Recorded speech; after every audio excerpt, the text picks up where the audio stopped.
हर हर महादेव। श्री शिवाय नमस्तुभ्यम, श्री शिवाय नमस्तुभ्यम, श्री शिवाय नमस्तुभ्यम, श्री शिवाय नमस्तुभ्यम, श्री शिवाय नमस्तुभ्यम, श्री शिवाय नमस्तुभ्यम। हर हर महादेव। काल हर दुखर दारिदर कष्टरा। हर हर महादेव। शंभु शंभु बोल बम का नारा है, बाबा एक सहारा है। बोलो बम, बोलो बम, बोल बम, बोल बम, बोल बम, बोल बम, बोल बम, बोल बम, बोल बम, बोल बम। श्री शिवाय नमस्तुभ्यम, श्री शिवाय नमस्तुभ्यम।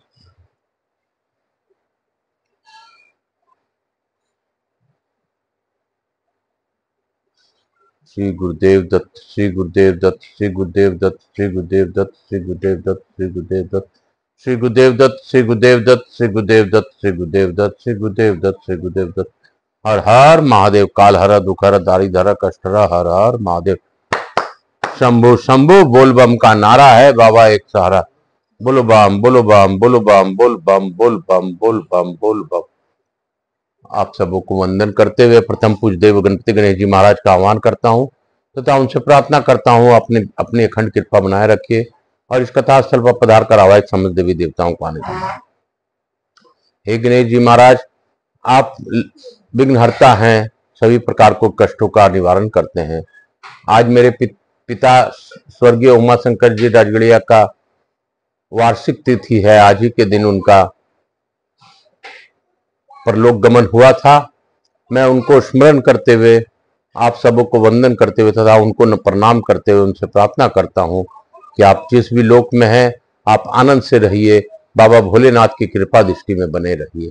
काल हर दुखर दारिधर कष्टहर। हर हर महादेव। शंभु शंभु बोल बम का नारा है, बाबा एक सहारा। बोलो बम, बोलो बम, बोल बम, बोल बम, बोल बम, बोल बम, बोल बम, बोल बम। मैं यहाँ के स्थान देवता, वास्तु देवता, ग्राम देवता, क्षेत्रपाल देवता, समस्त देवी देवताओं का आह्वान करता हूँ तथा उनसे प्रार्थना करता हूँ कि इस कथा स्थल पर पधार कर आवाज समस्त देवी देवताओं के साथ कथा श्रवण कर हम सभी लोग कृतार्थ करें। मैं अपने भोलेनाथ में पार्वती से अनुरोध करता हूँ, गौरबिंदोरा का आसन ग्रहण करें और भावपूर्वक इस कथा का श्रवण कर हम लोगों को कृतार्थ करें। हे बाबा, आपकी कृपा थी तभी कथा हम लोगों ने सुना है और सुन रहे हैं। आज काशी खंड की अद्भुत कथा को आगे की ओर ले जाने के लिए मैं आपसे आज्ञा चाहता हूँ। मैं अपने गुरुदेव आचार्य संगीत कृष्ण जी महाराज सांवरिया बाबा को वंदन करते हुए उनसे अनुरोध करता हूँ कि मैं आकाश राजगढ़ बंसल गुप्त उमा शंकर नारायण देवी कांता राजगढ़ पुत्र सांवरिया बाबा मेरे गुरु, मैं उनको वंदन करते हुए उनसे प्रार्थना गुरु अर्चना करता हूँ कि हे गुरुदेव, आप ही मुझसे कथा करवा लें, सुन लें और सुनवा लें। नहीं तो मेरे में क्षमता नहीं है। आपके द्वारा ईश्वर की प्राप्ति होना निश्चित है और आप ही चाहेंगे तभी सब कुछ हो सकता है। काल हर दुखर दारिधर कष्टहर। हर हर महादेव। शंभु शंभु बोल बम का नारा, बाबा एक सहारा। बोलो बम, बोलो बम, बोलो बम। हर हर महादेव। हर हर महादेव। हर हर महादेव। हर हर महादेव। हम लोगों ने कल दुर्लभ कथा पढ़ी थी। हम लोगों ने कल जाना था कि भगवान बिंदु माधव की कथा भी परम पवित्र है और काशी का निवास भी अतिशय पुण्यमय जनक है। ये तीनों बातें पुण्यात्माओं को ही सुलभ है। बोलो शंकर भगवान की। काशी काशी शिव काशी, मोक्ष नगरी काशी जयंती। स्कंद जी कहते हैं, तदंतर श्री हरि ब्रह्मा जी को आगे करके भगवान शंकर की अगवानी के लिए आगे बढ़े। देवादिदेव भगवान वृषभ ध्वज को देखकर श्री विष्णु ने उन्हें प्रणाम किया। तत्पश्चात फल सहित भीगे अक्षत को दिखाते हुए ब्रह्मा जी ने स्वस्तिक वाचन के साथ लिए हाथ ऊंचे करके रुद्र सूक्तों से भगवान शिव का स्तवन किया। श्री गणेश जी ने उनके चरणारविंदों में मस्तक रखकर सिद्धता पूर्वक नमस्कार किया। तब महादेव जी ने हर्ष में भर कर गणेश जी का मस्तक श्रृंगार उन्हें हृदय से लगाकर अपने आसन पर बिठा लिया। सोम और नंदी आदि गणों ने साष्टांग प्रणाम किया। योगिनियों ने भी महेश्वर को प्रणाम करके मंगल गान किया। तत्पश्चात सूर्यदेव ने शिव जी को नमस्कार किया। चंद्राध शेखर भगवान शिव ने श्री हरि को अपने सिंहासन के समीप ही वाम भाग में बड़े आदर के साथ बिठाया और ब्रह्मा जी ने अपने दक्षिण भाग में आसन दिया। प्रणाम करने वाले अन्य सब गणों को भी दृष्टिपात करके सम्मानित किया। मस्तक हिलाकर योगिनियों को भी प्रसन्न किया। हाथ के इशारे से सूर्यदेव को संतुष्ट किया। तत्पश्चात ब्रह्मा जी ने दोनों हाथ जोड़कर कहा, देव देवेश्वर गिरजापते, मैं काशी आने के बाद जो पुनः आपकी सेवा में नहीं आ पहुंचा, मेरे इस अपराध को आप क्षमा करेंगे।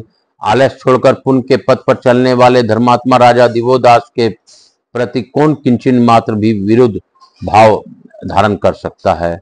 ब्रह्मा जी की बातें सुनकर शिव जी ने हंसते हुए कहा, ब्राह्मण, मैं सब कुछ जानता हूँ। आप यहाँ कर पहले ब्राह्मण बने, आप ब्राह्मण तो है ही, अतः यहाँ भी ब्राह्मण बनना आपके लिए दोष की बात नहीं है। ब्राह्मण बनकर भी आपने जो 10 अश्वमेध यज्ञों का अनुष्ठान किया वह और भी उत्तम है।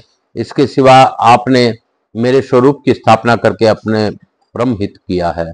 देवेश्वर भगवान शिव के ऐसा कहने पर योगिनियों ने भी परस्पर एक दूसरे को मुंह देखकर भीतर ही भीतर संतोष की सांस ली। तत्पश्चात चराचर जगत को देखने वाले सूर्यदेव ने भी अवसर जानकर भगवान शिव से कहा, नाथ, आपके समीप से काशी आकर मैंने यथाशक्ति उपाय किया, किंतु कुछ भी करने में सफल न हो सका। राजा दिवोदास सर्वधर्म का पालन करने वाले थे, उनके होते हुए भी आपका यहाँ आगमन निश्चित है। ऐसा जानकर मैं यहीं ठहरा हुआ हूँ। आज श्री चरणों के दर्शन से मेरे मनोरथ रूपी वृक्ष फलित हुआ है।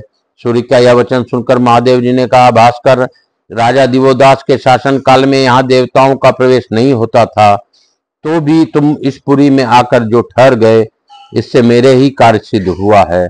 इस प्रकार सूर्य को आश्वासन देकर कृपा निदान महादेव जी ने योगिनियों को भी उत्तम दृष्टि से देखकर प्रसन्न किया। उसके बाद उन्होंने चक्रधारी भगवान विष्णु की ओर देखा। महामाना श्री हरि ने सर्वज्ञ शिव जी के आगे स्वयं कुछ भी नहीं कहा। भगवान शिव गरुड़ के मुख से गणेश जी और श्री विष्णु का वृत्तांत सुन चुके थे, अतः वे में निमन इन पर बहुत प्रसन्न हुए। वाणी से कुछ भी नहीं कहा। इसी समय गोलोक से 5 गौवें आई, जिनके नाम इस प्रकार है, सुनंदा, सुमना, सुशीला, सुरभि और कपिला। ये सब पापों का नाश करने वाली थी। भगवान शिव जी ने के प्रति वात्सल्य स्नेह के कारण उनके स्तनों से दूध चूने लगे। उनके स्तन रूपी मेघ दूध की धारा बरसाने लगी और तब तक बरसाने रही जब तक कि एक सोवर भर नहीं गया। पार्श्ववर्ती लोगों ने देखा एक कुंड भर गया। भगवान शंकर के अधिष्ठान से वह एक उत्तम तीर्थ हो गया। महेश्वर ने उसका नाम कपिला कुंड रखा। तदनंतर महादेव जी की आज्ञा से सब देवताओं ने उसमें स्नान किया। तत्पश्चात उस तीर्थ से दिव्य पितर प्रकट हुए। उन्हें देखकर सब देवताओं ने प्रसन्नतापूर्वक उनका तर्पण किया। अग्निष्टवात, बहिर्षद, आजप और सोमप आदि दिव्य पितरों को तृप्त होकर शंकर जी से निवेदन किया, देव देव जगन्नाथ, आप भक्तों को अभय देने वाले हैं। आपके समीप होने से इस तीर्थ में उसे अक्षय तृप्ति प्राप्त हुई है, इसलिए आप प्रशंसित से वरदान दीजिए। दिव्य पितरों का यह वचन सुनकर शिव जी ने कहा, कपिला गोवों के दूध से भरे हुए इस कपिले तीर्थ में जो श्रद्धा पूर्वक पिंडदान एवं श्राद्ध करेगा, उनके पितरों को मेरी आज्ञा से पूर्ण तृप्ति होगी। अमावस्या और सोमवार के योग में यहाँ दिया हुआ श्राद्ध का दान अक्षय होगा। प्रलय काल आने पर समुद्र और उसके जल नष्ट हो जाते हैं, परंतु अमावस्या तथा सोमवार के योग में किया हुआ यहाँ का श्राद्ध कभी छिन्न नहीं होगा। गदाधर और ब्रह्मा जी, आप लोग यहाँ विराजमान हैं तथा जहाँ मेरी भी स्थिति है वहाँ फल्गु नदी निसंदेह विद्यमान है। पितरों, इस तीर्थ के जो नाम आप लोगों को तृप्ति देने वाले हैं उनका परिचय देता हूँ। इसका प्रथम नाम मधु श्रवा है, दूसरा नाम कृत्या है, तीसरा नाम क्षीर सागर है। इसके सिवा वृषभ ध्वज तीर्थ, पितामह तीर्थ और गदाधर तीर्थ और पितृ तीर्थ आदि नाम है।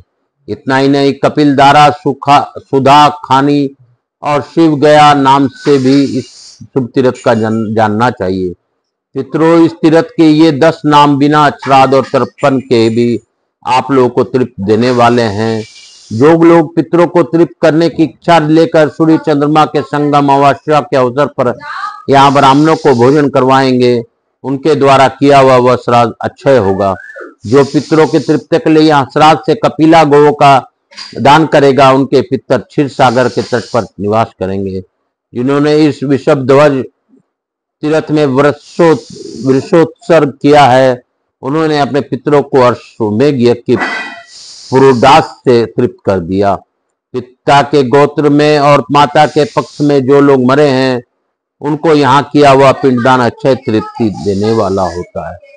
पत्नी वर्ग अथवा मित्र वर्ग में जो लोग मृत्यु को प्राप्त हुए हैं, वे भी वृषभ ध्वज तीर्थ में तर्पण करने पर तृप्ति को प्राप्त होते हैं। जिनका वृषभ ध्वज तीर्थ में तर्पण किया गया है, वे सब पितर ब्रह्मलोक को चले जाते हैं।